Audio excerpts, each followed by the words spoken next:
जय हिंद। बड़ी खबर आ रही है यहाँ पर फाइनेंस मिनिस्ट्री से, जहां पर उन्होंने आम आदमी के ऊपर ढेर सारे टैक्सेस का बर्डन डाल दिया है। हालांकि कुछ यही हुआ यार आज के बजट में, और as a retail trader, as a common investor, as a middleman, totally crushed and butchered हो गया। क्यों? क्योंकि ढेर सारे टैक्सेस वगैरह डाल दिए, जहां पर स्टॉक मार्केट पे लॉन्ग टर्म में डाले, शॉर्ट टर्म में डाले, और एफएनओ वगैरह पर भी डाले हैं। तो काफी सारे टैक्सेस वगैरह तो डाले ही डाले। हालांकि इस बीच में निफ्टी, बैंक निफ्टी काफी वोलेटाइल रहे, पर एक सेक्टर ऐसा भी है जिसपे एक अच्छा खासा डंप लगने वाला है, वो है रियलिटी सेक्टर।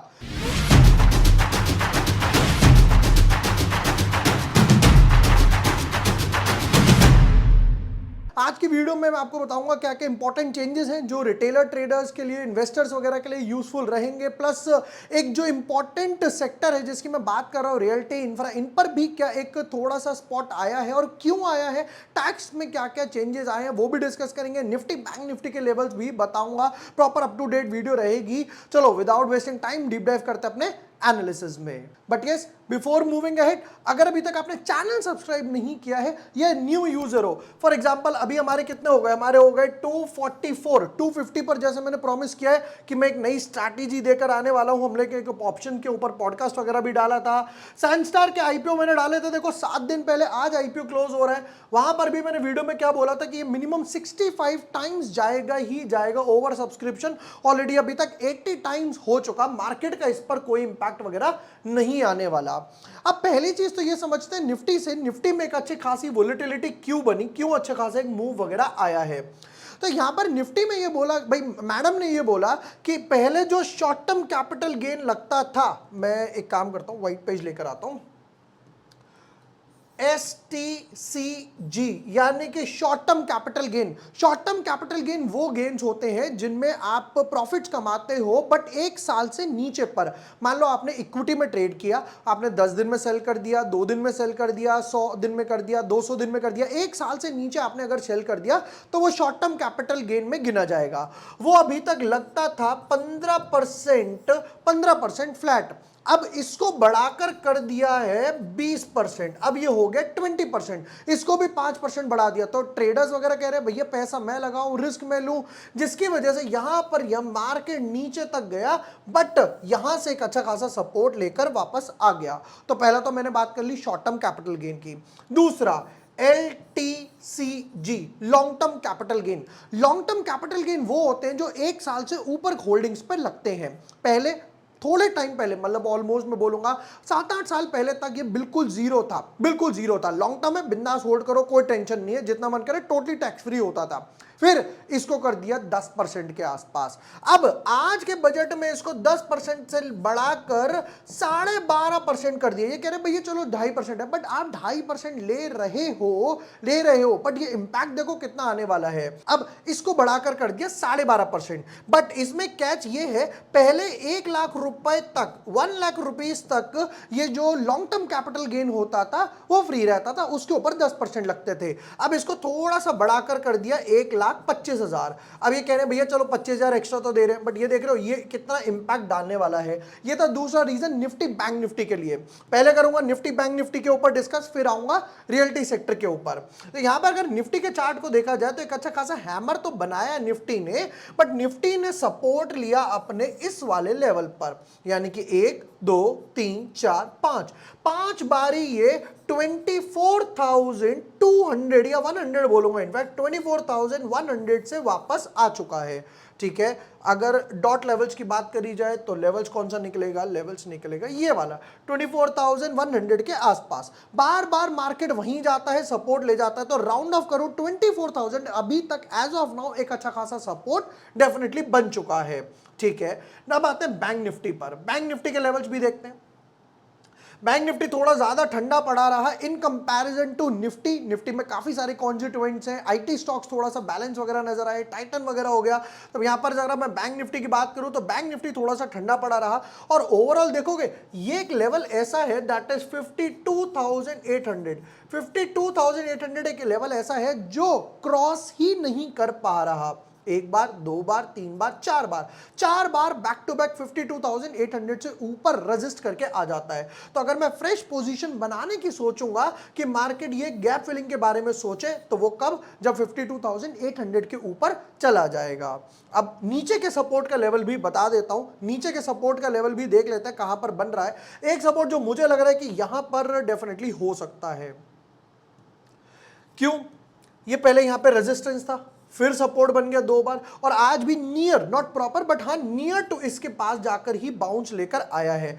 मार्केट इसको ब्रेक करता है तो मार्केट जाएगा अपने दूसरे सपोर्ट की तरफ, और जो बनेगा कुछ यहां पर, ये वाला सपोर्ट रेजिस्टेंस भी हमने यहां से निकाला, यहां पर रेजिस्टेंस बना हुआ था, फिर वापस जाके सपोर्ट बन गया 49,900, राउंड ऑफ टू 50,000 कर देते हैं। 50,000 एक साइकोलॉजिकल नंबर भी है, और यहां पर मुझे सपोर्ट भी दिखाई दे रहा है। ये हो गया बैंक निफ्टी। बट अब इनसे भी बड़ा ट्रिगर आया एक सेगमेंट में, वो था रियल्टी सेक्टर, यानी कि प्रॉपर्टीज वगैरह की बात करी जाए, रियल स्टेट की, जहां पर डीएलएफ, गोदरेज प्रॉपर्टीज, ये जैसे जैसे बड़े बड़े दिग्गज बैठे हुए हैं। अब हुआ क्या वो समझाता हूं। पहले क्या होता था, मान लेते हैं किसी ने कोई प्रॉपर्टी बाय करी, लेट्स से ईयर 2000 में, 2000 ईयर 2000 में इसने कोई प्रॉपर्टी बाय करी, और लेट्स से इसने बाय करी 20 लाख रुपए के आसपास, या 30 लाख रुपए मान लेते हैं। ठीक है, इसने 30 लाख रुपीस की प्रॉपर्टी बाय कर ली। अब इतने टाइम बाद इनकी प्रॉपर्टी ग्रो करके मान लेते हैं आज हो गई फॉर एग्जांपल 5 टाइम्स, 3 टाइम्स मान लेते हैं, ज्यादा नहीं, 3 टाइम्स के आसपास हो गई। तो ये प्रॉपर्टी हो गई मान लेते हैं इनकी 1 करोड़ के आसपास। ठीक है, ये हो गई इसकी करंट वैल्यू। अब अभी क्या होता था, अगर आप बेचने जाते हो, राइट, तो इन्होंने कहा कि भाई जब आप बेचने जाते हो तो आप इंडेक्सेशन कर सकते हो कि भाई मेरी जो वैल्यू बढ़ी है उसमें जो महंगाई में घटाऊंगा, जो इंडेक्स गवर्नमेंट देती है, इंडेक्सेशन कर सकते हो। तो यहां पर क्या होता था, हम इसकी इंडेक्सेशन करके निकालते थे कि किस ईयर में परचेज करी, करंट वैल्यू क्या है, राइट। तो वैल्यू मान लेते हैं, जस्ट एन एग्जांपल 70 लाख आ जाती है, तो 70 लाख वैल्यू आ गई, जिसमें से मैं घटा दूंगा 1 करोड़ में से मैं बेच रहा हूं 70 लाख, तो बचा 30 लाख। तो अब जो मुझे अभी तक टैक्स देना होता था वो इस 30 लाख रुपीस पर देना होता था आफ्टर इंडेक्सेशन। ठीक है, बट अब इस बजट में ये आ गया कि भैया इंडेक्सेशन वगैरह है तेल लेने, हम कोई इंडेक्सेशन वगैरह बेनिफिट्स नहीं देने वाले, आपने जिस रेट पर लिया है, राइट, वो माइनस करो, और हमें 12.5% जो हमने लॉन्ग टर्म कैपिटल गेन की बात करी, यानी ये जो लॉन्ग टर्म कैपिटल गेन की इंडेक्सेशन आई है ऑल एसेट क्लासेस पर आया है, तो ये हमें पकड़ा दो।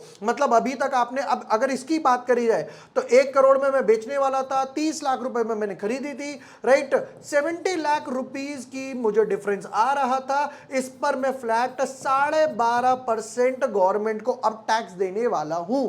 ये एक बहुत बड़ा ट्रबल है, किसके लिए, रियल्टी सेक्टर के लिए। रियल्टी सेक्टर के लिए क्यों? क्योंकि लोग सोचते थे कि यार मैं लूंगा 5-10 साल रखूंगा, इंडेक्सेशन का बेनिफिट आएगा, थोड़े बहुत दाम में उसमें निकाल दूंगा, जो बचेगा वो मेरा। बट अब इन्होंने कहा इंडेक्सेशन का बेनिफिट नहीं मिलेगा, जो करना है कर लो। ये थोड़ा सा ट्रबल है। रियल्टी सेक्टर की तरफ आऊं तो अगर आपको चार्ट का स्ट्रक्चर देखोगे तो आप देखोगे ये प्रीवियस हाई को ब्रेक नहीं कर पा रहा। ये फर्स्ट हाई लगा, उसके नीचे एक और हाई लगा, उसके नीचे एक और हाई लगा, और आज 4th टाइम हाई लग गया। 1 2 3 4 प्रीवियस हाई को क्रॉस नहीं कर पा रहा। तो मैं क्या करूंगा, सबसे पहले यहां पे डालूंगा एक ट्रेंड लाइन डालते हैं, जस्ट ये वाली डालते हैं। चलो ये देखो, बैक टू बैक लो के स्ट्रक्चर में जा रहा है, राइट, और उससे भी इंपॉर्टेंट यहां पर बन गया बियरिश इंगल्फिंग, और यहां पर एक लेवल पे गैप भी है।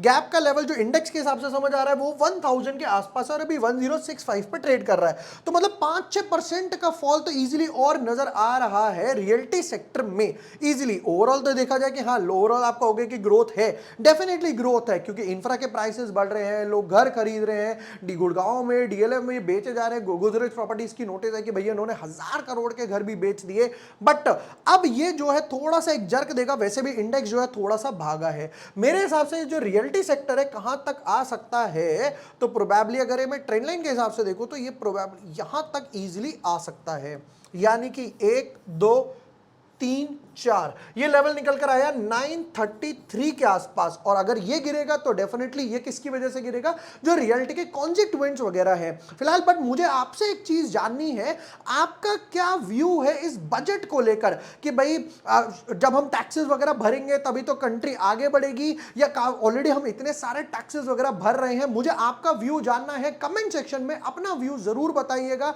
ये एलटीसीजी, एसटीसी और जो एसटीटी भी बढ़ाई है राइट, एफएनओ ट्रेडिंग पर अभी तक जो एसटीटी लगती थी वो 0.01% लगती थी, अब इसको बढ़ाकर ऑलमोस्ट डबल कर दिया, 0.02% कर दिया है 1 अक्टूबर से। आपके क्या व्यू हैं इस बजट पे लेकर, कमेंट सेक्शन में जरूर बताइए। वीडियो यूजफुल लगा हो, प्रोडक्टिव लगा हो, share with your friends, like and subscribe. Thank you for watching the video, lots of love.